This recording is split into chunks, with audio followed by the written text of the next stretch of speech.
Oluvannyuma lw'enjega eyagwa ekiteezi bakansala abatuula ku lukiiko lwa KCCA beerondamu akakiiko okugoberera ensonga ey'okuliyirira abantu abaakosebwa.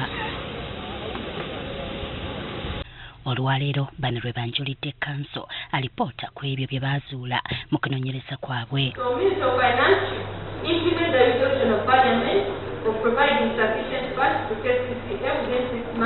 Bingi ku byanjuddwa bakansala babiwakanyizza nga beemulugunya lwaki n'okutuusa kati abantu bano tebannaba kuliyirirwa kubamalayo. Abantu abali beetaaga compensation baali bangi nga tulina okuddamu ati tuddemu tutuule naye ati first wali twayisiza 16 billion naye kyannaku nnyo nti ne 16 billion bakatuwako billion njazo kezitamala. Bwe twogerera kati n'abantu mu tenti babagobamu kitegeeza nti abantu bali momboze mu nsi yaabwe nakyo kitukwasa ennaku ffe nga kanso okulaba nga abantu betukiikirira bali mu kubonaabona.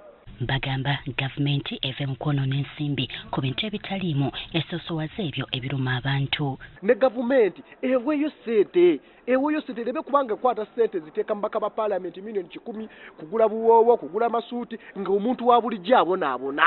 Oddira nti biliyoni emwe giwa abantu abasula mu mwala nga waliwo abantu abalina amaka gaabwe agaatuuka okukosebwa n'okufiirwa obulamu bw'abantu olw'obugayaavu bwa gavumenti.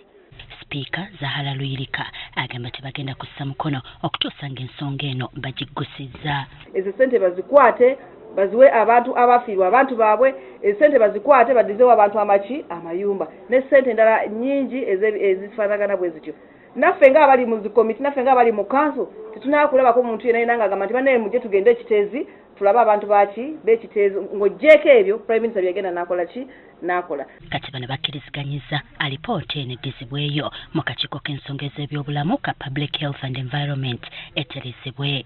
Weewaawo gavumenti yanoonyeza ssente eteeka wano nawali ez'okubba ezze wano ezze wali biki tubagambye ekigambo kimu nti ensonga ya kiteezi twagikwata okuva obwedda nga tuli beegendereza era paka ne leero twagala gikwata nga tuli beegendereza tugisindise mu komiti ya Public Health and Environment ne Physical Planning bagende maaso banoonye ffe twabagamba nga kanso temugeza ne mugula ettaka kubanga twagala okutegeera ripooti ya Ddundu efaanana etya twagala okutegeera ripooti ya Nakawuka efaanana etya kakati olwokuba tulina ettaka eryo tusobola tugamba leero nti ate waguze ettaka eddala ate simaali erimu emigozo bano. Abantu abasukka 30 be bafiira mu njega eno omwaka oguwedde kasasiro bwe yabumbulukuka nga n'okutuusa kati abaakosebwa tebannafuna bwenkanya.